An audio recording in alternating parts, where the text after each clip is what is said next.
We're back, baby. It's the charity stripe. Hit your free throws because they are free. Joshua Fisher, Alexander, Toss Me the Rock, Desopoulos, DJ, Nikki, Snacks, Kreider. Best of Bleav right here on Stadium. Best of Bleav content coming your way. So many clips, so many superstars, athletes. It's a really great show we have teed up for you guys. We're in the midst of the World Series. Astros Phillies. So let's kick it off with the clip. Jeff Blum, World Series champ, and Jeff Balke talking about the Houston Astros. Bleav in Astros. Enjoy. I mean, it's very difficult to put into context. Like, for me, last night watching it, it's like, oh, it's a no-hitter. It's great. But then you start thinking about that this has only happened twice in the history of the World Series, which has been going on since 1903. We're talking 119 years. Do the math. 1, 2, 3. Carry the 4. We're talking almost 120 years. I mean, 120 years, and it's been done twice. And the only other time, like you said, is a perfect game by Don Larson in 1956. The catcher was Yogi Berra. I mean, think about that for a minute. The guy who we quote all the time, you know, jokingly. And, I mean, it's hard to comprehend it. And Christian Javier came out there and just started mowing guys down from beat one. Crazy no-hitter. Well, we're counting the no-hitter. A combined no-hitter I count the no-hitter. If a team gets no-hit, it's a no-hitter. Yeah, especially because guys don't go as long as they typically do nowadays. So Javier, by the way, we were sitting in the Bleav studio offices, and someone wanted to bet the over because the Phillies were hot, and Javier giving up 3.5 hits. And Nick and I were like, dude, that's what Vegas wants you to do. Told him to take the under. And obviously, not only did the under hit, they threw a no-hitter. It's really what the Astros needed. Like, who knows who's going to win the World Series? Things knotted up too, but it's really what the Astros needed to kind of get things going. Yeah, after that 5 home run outburst from the Phillies the night before. Crazy. This is the perfect punchback. Yeah, I mean, the Astros are a tough team to root for. I'm over the sign stealing thing. They've kind of made remedies in terms of play because they've been back so many times. I'm over it too. It's a new team. And it's a new manager. Exactly. Except Altuve and Bregman. And Verlander, obviously. Yeah, but Verlander's always the question mark there. For me, though, I want to see Dusty Baker get his first ring as a manager. I think that's, to me, is very exciting. Great baseball guy. Yeah, he's just like a baseball, not even like the savant's the wrong word. He's just a staple of baseball. And he's a staple of the first high five, too. Yeah. Shout out to him and his family. He was for there the first when the high five was invented. Wasn't he the high fiver? He executed the high five. Yeah. I don't know if I buy that. Yeah. Like, do they document high fives? Do you think these dudes were like, yo, slap my skin? Like, how did that even happen? Like, was it like an accident, like the cookie or the potato chip? That was sick. Yo, what? Or Dude, they were trying to do like a grab, and it ended up they kind of whiffed. So they did these They should hit like Zach Wrangler. They did these before, right? Muscle 5. And then maybe accidentally it slipped down. I feel like five. Gronk invented the muscle 5. Yeah. I know he didn't, but like I just feel I'm down to give him the credit there for the muscle just like 5. Dusty B deserves the credit for the high five. Yeah. We should come up with something.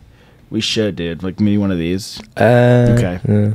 Yeah, okay. I think maybe like something like that. Maybe one of these, and you pull just this a little tip touch. Yep. The ET phone home. Your hello is more of a goodbye, Josh, because normally you're just like, I gotta go to the bathroom. Okay, so you gotta go to the bathroom. You gotta go to the next segment. JT the Brick, Corey Wooten. We also have Adam Sager, Sean Salisbury, Mark Bergen talking NFL trade deadline plus. Bob Papa, Carl Banks. Don't go anywhere. We're the Charity Stripe. Best to Bleav right here on Stadium. We're back, baby. It's the Charity Stripe. Hit your free throws because they are free. Joshua Fisher, Alexander Toss Me the Rock, Desopoulos, DJ Nikki Snacks Kreider. Best to Bleav right here on Stadium. We're talking NFL trade deadline. Let's kick it off. Sean Salisbury, Adam Sager talking about maybe the best move of the deadline. Check it out. This tight end position has become so important in the league for mismatch issues. And we see it. There was talk that Minnesota was in the hunt for a guy like Brandon Cooks, another receiver to go along with. I'd read that this morning.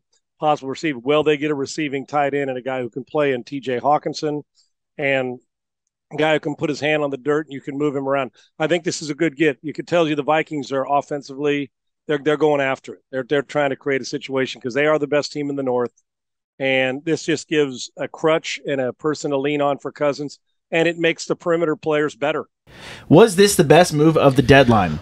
I wouldn't say the best move in my opinion. Okay. We'll get to that soon. Oh, okay. But this was more of a head scratcher for me just because it was within the division. The Lions spent a first round pick on Hawkinson a few seasons ago.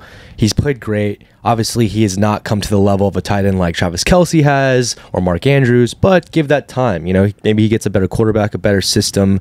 Obviously, those guys also came up at an older age.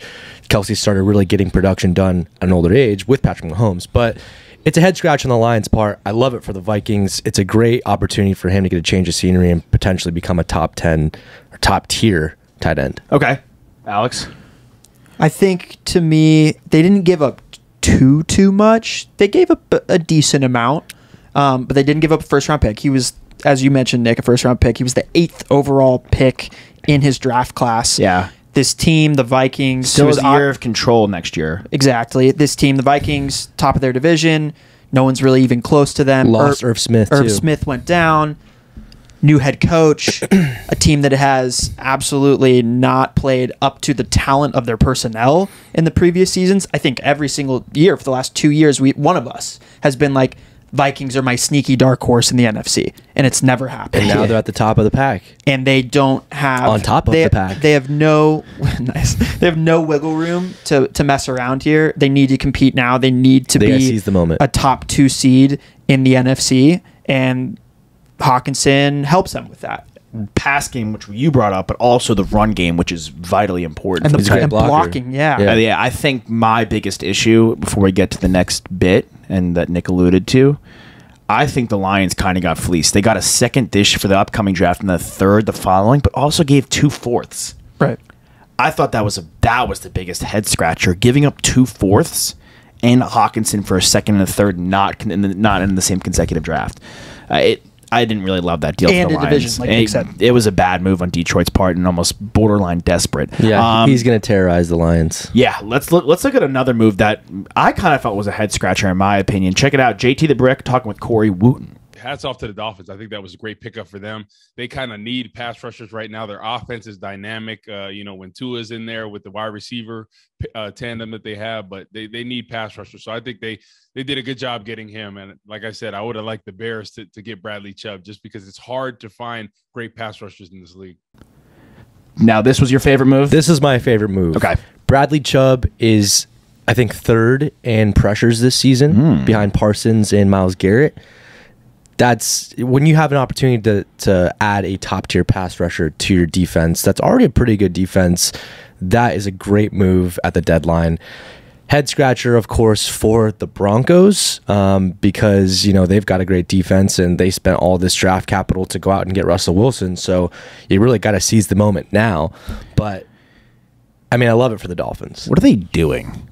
Like, what is Denver doing? That was like, first of all, they're looking at their season.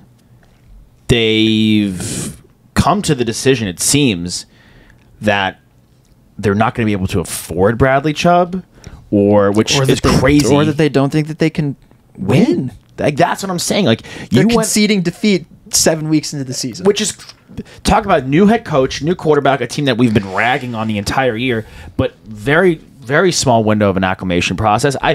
They're desperate for a first-round pick. And desperate not to spend money, like all of a sudden after blowing the bank on Russell Wilson.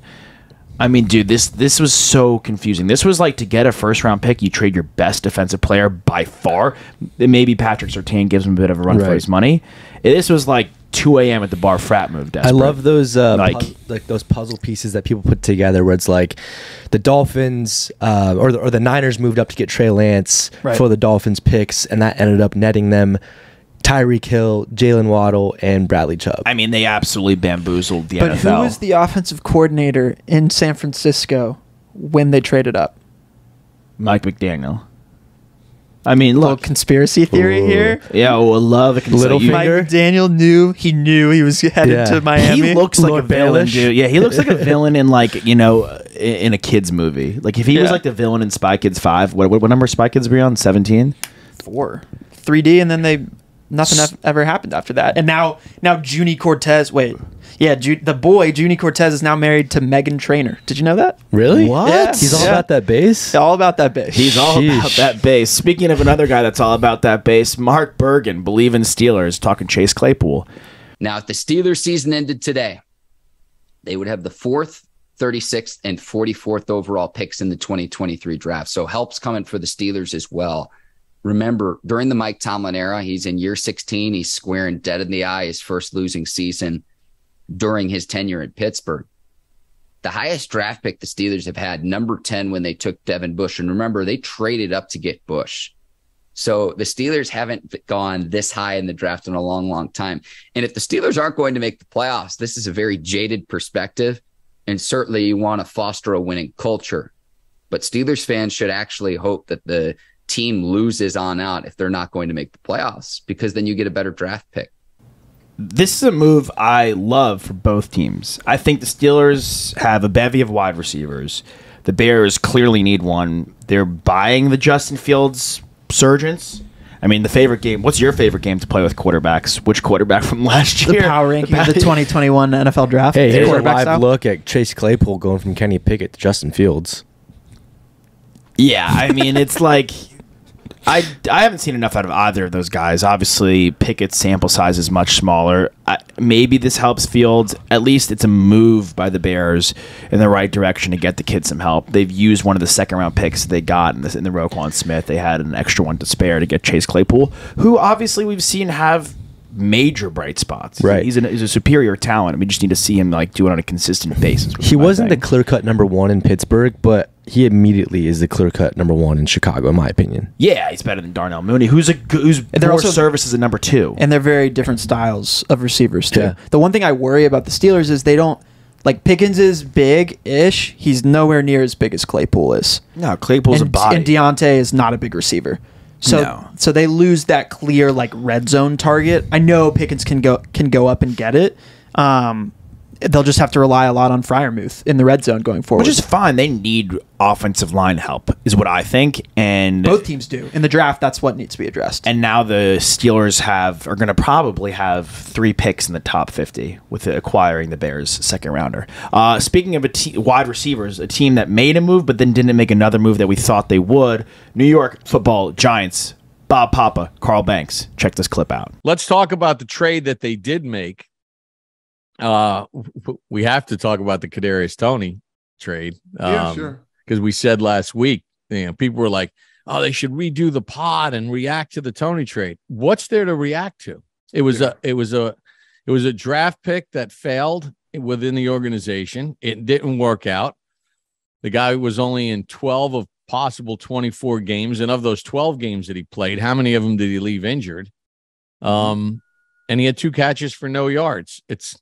They didn't draft him. Clearly, they wouldn't have drafted him if they were here. That's on the previous group.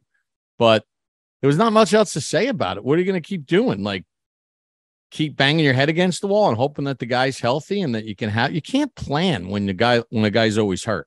I think the Giants are happy or ecstatic with their season thus far. Mm-hmm. They've completely overshot their coverage. If it ain't broke, don't fix it. Yeah, He's not your guy. You didn't draft him. I'm with Bob and Carl. Play. Yeah. Yeah, and the Chiefs, like, for them, it's just a dart throw, right? They don't need him. Yeah, but it could be another Tyreek. For sure. Yeah, 100%. You don't need the hot fudge, but it tastes good, man. Is the kind of deal. Like on a Sunday? On a Sunday is what I'm talking about, yeah. Okay. Speaking of Sundays, some more guys that played on Sundays and another guy that plays on Sunday. We have your mom, Ashley Adamson, and Lisa McCaffrey talking about Lisa McCaffrey's son, Christian McCaffrey. Lendale White, CJ2K talking a little smash and dash currently for the Dallas Cowboys. Cam Lynch, Jake Ellenbogen talking Bleav in Rams. Allen Robinson. We'll be right back. We are the Charity Stripe.